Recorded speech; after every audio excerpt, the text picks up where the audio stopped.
जबलपुर शहर के home science college road में कोलकाता क्लिनिक की एक ब्रांच चलाई जा रही थी, जहां जिला चिकित्सा और स्वास्थ्य अधिकारी संजय मिश्रा के द्वारा बताया जा रहा है कि जब मौके पर देखा गया तो क्लिनिक में उनके पास एनओसी नहीं थी, लिहाजा उनका रजिस्ट्रेशन 7 दिन के लिए सस्पेंड कर दिया गया है और उनसे पूरे कागजात क्लिनिक के मांगे गए हैं। यदि वो 7 दिन के अंदर डॉक्टर क्लिनिक के सभी कागजात उपलब्ध करा देते हैं तो उनका रजिस्ट्रेशन बहाल कर दिया जाएगा। डॉक्टर संजय मिश्रा ने बताया है कि हालांकि यह कोलकाता की ब्रांचेस है जो पूरे भारत में अनेक शहरों में चलाई जाती है और डॉक्टर पॉल के नाम से क्लिनिक चलाई जा रही थी, जबकि डॉक्टर पॉल कोलकाता की मुख्य ब्रांच में अपनी सेवाएं दे रहे हैं। एक clinic home science college road पर स्थित है। उसमें रजिस्ट्रेशन से संबंधित कुछ समस्याएं थीं और उन समस्याओं से उन्हें समय समय पर अवगत भी कराया गया था। उनके कुछ जो एनओसी थी वो एक्सपायर हुई थी, तो उसके बारे में उन्हें सूचना भी दी गई थी कि इनको जल्दी से आप रिन्यू कराकर प्रस्तुत करें। उन्होंने कुछ समय भी लिया बीच में और कार्यालय द्वारा उन्हें उचित समय भी दिया गया, लेकिन चूँकि वे एनओसी बहुत महत्वपूर्ण होती हैं, इसलिए उसकी पूर्ति ना होने के कारण हमको उनका जो रजिस्ट्रेशन है उसे सस्पेंड करना पड़ा, निलंबित करना पड़ा है। 7 दिन के लिए हमने निलंबित किया है।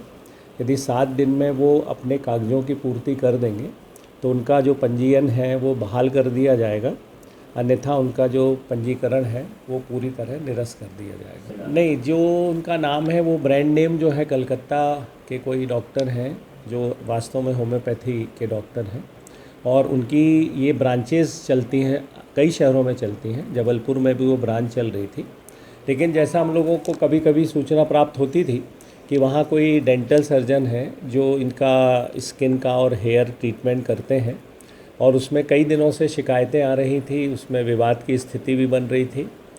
तो हम लोगों ने उनको मेरे ख्याल से करीब 3 से 4 नोटिस दिए थे और अंत में हम लोगों ने अब उसे इसलिए सस्पेंड किया, निलंबित किया है, जिससे वो अपनी कार्यवाही जल्दी पूरी करके और हमारे कार्यालय में एनओसी जमा कर सकें। एक मरीज करीब 4 दिन पहले शिकायत लेकर आया था और उसके पास उस क्लिनिक के पेपर्स भी थे, इलाज का विवरण भी था और उसमें ये ऑब्जेक्शन आ रहा था कि डॉक्टर्स जो थे, कंसल्टिंग डॉक्टर की जगह लिखा हुआ था डॉक्टर पॉल्स। तो डॉक्टर पॉल्स जबलपुर में मौजूद नहीं रहते हैं। वो मेरी जानकारी में है कि वो कलकत्ता में उनकी जो मेन मुख्य क्लिनिक है वो वहाँ है। तो मरीज के द्वारा ये शिकायत की गई थी। इसके अलावा जो डर्मेटोलॉजी एसोसिएशन है जबलपुर का, उसका 6 सदस्यीय दल भी परसों कार्यालय में आया था। उसने भी यही शिकायत की थी और बहुत सारे उन्होंने प्रमाण इसके सौंपे थे। तो इसलिए अंतिम चेतावनी देते हुए उनके पंजीयन को निलंबित किया गया है और कार्यवाही यदि जो भी कमियां हैं उसको पूरा कर देंगे तो उसको बहाल कर दिया जाएगा।